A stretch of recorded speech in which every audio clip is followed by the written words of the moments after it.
focus after Clemson? The focus was getting better. With an off week, you always want to work to improve. So really it got down to, hey, we got to continue to improve, continue to work, understand that the game coming up is about us and about us playing to our ability. And everything that we want to achieve this season is still in front of us, but it's a grind and it's work, and you got to continue to push yourself and get ready for the next challenge. So here we are with the next challenge.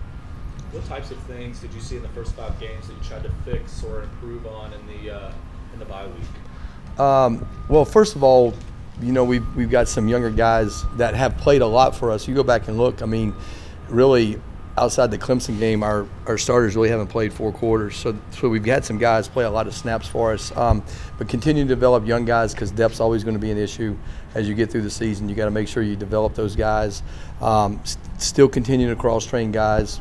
Josh is playing multiple spots. Stacy's doing that. Fields, making sure those guys to give us the flexibility.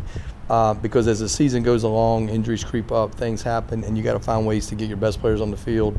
So really it was more of a combination of continuing to develop the guys at different spots to give us the flexibility to play the best people available. You've been through a lot of seasons, a lot of bye weeks. What happens to a team during a bye week? Well, first of all, you kind of focus on the things that you've done in the first few games, as far as what you've done well, what you need to work on. And you work on those things. You try to get some guys healthy relative to how many snaps they've played. You try to develop some younger guys. You try to spread it around and maybe develop packages moving forward that you can play guys in different spots.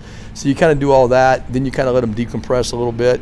And then you get a little bit of a head start on your next opponent, maybe get an extra practice in there so that you can be sharp and ready to go. A loss and then a bye week, does that make guys hungrier? Well, you obviously want to win. It's obviously better when you win. But at the same time, it's one game. Every goal we have is in front of us, so we just got to continue to work and be ready for the next challenge. When a team plays a game in a hurricane, can you get much out of that game in terms of scouting? Not real. It's tough, because that truly the weather affects the game. The conditions really affect it. So, we have plenty of games on them, and they've done similar things last year. So we've got enough information that we can go ahead and take the things we had before the game and use them. Obviously talked about Jair's punt return ability, but his playmaking ability against Clemson was pretty impressive. Yeah, he's a good player. He's got the size you want at corner. He's got the speed to stay on top of guys. He can handle the blocks and be a factor in the run game, but he can cover. And no matter whether you're playing man or zone, eventually you got to cover somebody. Whether it's a man or a zone, you got to cover guys that get down the field. And he has the speed and ability to stay on top of guys. And then he has ball skills, which allows him to catch the ball when it's thrown his way. So the combination of his athletic ability along with the work he's put in has allowed him to be a good player for us this year.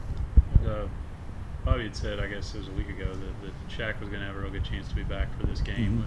Assuming he does. Right. What's he kind of bring to the table that you guys haven't had the last couple of weeks? Well, Shaq's an experienced guy. If you go back and look, he had a lot of production for us last year with interceptions and making plays on balls thrown down the field.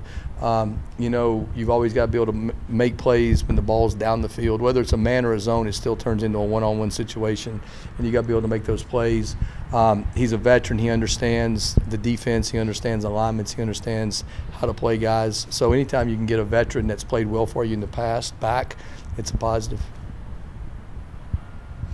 All right. You guys are easy. Thanks.